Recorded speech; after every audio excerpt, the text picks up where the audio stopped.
అదే పిచ్చి కాకపోతే బ్లడ్ ఎలా క్లీన్ చేస్తుంది? ఎవరైనా అది చిన్న పిల్లలు అడిగితే ఎవరే సబ్బు క్లీన్ చేస్తుందా, బ్లడ్ క్లీన్ చేస్తుందా? పైగా ఎప్పుడో చనిపోయిన వాడు బ్లడ్ అట. అది కూడా రాజద్రోహం కింద శిక్షించబడిన వాడిని హైలైట్ చేసి ఒక స్టోరీని వెళ్ళారు. ఇవన్నీ కదలమ్మా. పైగా ఎప్పుడో చనిపోయిన వాడు బ్లడ్ అట.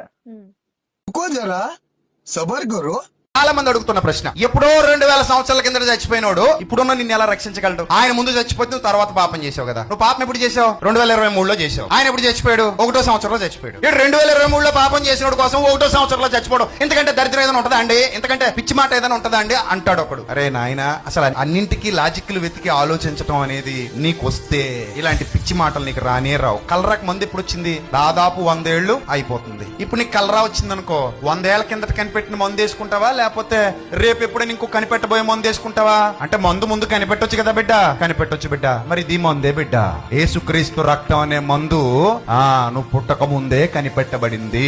నువ్వు ఎప్పుడు రోగివైనా అవ్వు, నువ్వు రోగివయ్యాక స్పెషల్ గా మందు కనిపెట్టబడాల్సిన అవసరత లేదు. నువ్వు రోగివి కాకమునుపే నీ కోసం మందు సిద్ధం చేసి ఉంచాడు. That is the power of lord Jesus.